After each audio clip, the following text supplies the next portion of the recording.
let's show this clip about the Doge.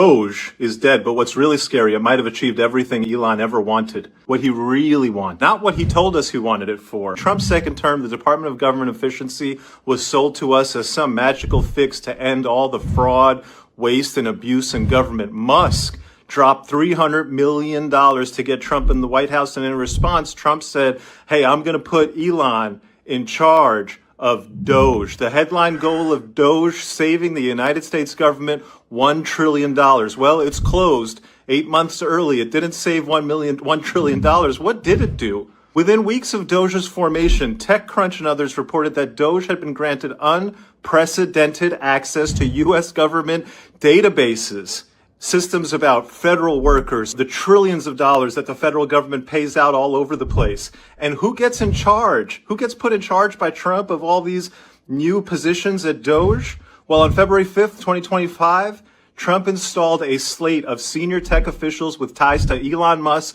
Peter Thiel, and their companies Palantir, SpaceX, Twitter. Office of Management Budget, a Palantir alum was put in as CIO. At OPM and Department of Energy, SpaceX and Twitter veterans came in. At the Social Security Administration, one Doge-linked engineer, a former Palantir intern, is documented as saying, we want every last bit of data the administration has. So Musk and Thiel world technocrats sitting on top of every single piece of federal data that exists sat there and promised us that they're going to knock out fraud, waste, and abuse. These systems hold financial data, health data, employment histories, immigration status, education records, a complete behavioral profile on Americans. Question has to be asked because the media won't ask it, so I will. Did these people put all their money in to simply get at the heart of the most valuable commodity in the world, data? To suggest major red flag. Judge in New York blocked Doge from the Treasury's payment systems and ordered that any sensitive data they'd copied be destroyed. Another judge in Maryland slapped a restraining order on Doge, telling them that you cannot share Social Security numbers and tax records with Elon Musk's team. While Doge is bragging about saving $214 billion and that they were on their way to the $1 trillion mark. But these numbers are documented as inflated. Numbers are double counted. Doge never publishes a full auditable breakdown of the money they saved.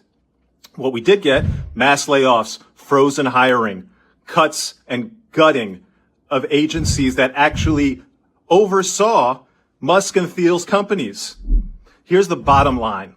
Billionaires flooded our election with cash. Their allies took over government's data centers. The efficiency revolution burns out and we never get the fraud, waste, and abuse stop that we want. 8 months early, Doge is disbanded. But did the billionaires and trillionaires just get what they want? Was this just a nice little exchange? What would they do with our data? You ever seen The Matrix? Okay, so this is one of the craziest shits in American history. Honestly, like this is gonna have to get studied at a certain point in time, where they let the richest person in the world and other people similar have unprecedented access to government. They literally made a whole division of government, another department, yep, that turned and ruined people's lives overnight. Turned out to be a complete failure. They closed it 10 months after its creation. It didn't even last 1 year. Like not even 1 year. What if the efficiency part was I get my return back in 10 months? And okay, if me and you run for president, and let's say I invest in your campaign, and you make a mandatory that anyone get financial advice from me in terms of investing, wouldn't it behoove me to act like we fell out so we can then begin to restructure that department, and then 8 months later be like, oh, we got back together, Mr. Brotherhood? You see this in wrestling all the time. Well played. 300 million in. He probably made 20 billion off of it. But then the data. I remember before we started Earn Your Leisure, I gave a talk. I was talking to some school kids in the Bronx. I did a drop-in, and I was teaching a class in the Bronx, and I taped it and I put it on social media on my personal Instagram page, and I talked about how data is the new oil. For sure. How data is going to be more valuable than oil. Mm-hmm. And the importance of data, and we talked about how, what we say as far as, if something is free, that means you're the product. Where the most efficient companies right now are being run on a free model. If you look at, Instagram, if you look at YouTube, if you look at, Facebook, Twitter, a variety of the top companies in the world their business model is free, and they're capturing data. And man, that's pretty unprecedented, where you have Elon Musk, Peter Thiel, and the likes, and have classified information. Like, this isn't just personal data of like, what's your favorite color type shit. This is classified data. How much money is the military actually spending on drones every single year? And which come like this, they getting, because the thing about this shit is actually brilliant if you really think about it, on some evil genius type shit. You get to peel back. The biggest spender in the world is the United States government. So now, as the Department of Government Efficiency, your job is to cut the waste. The only way I can cut the waste is that I need to see where the money's going. That makes sense. So now you need to open up your books.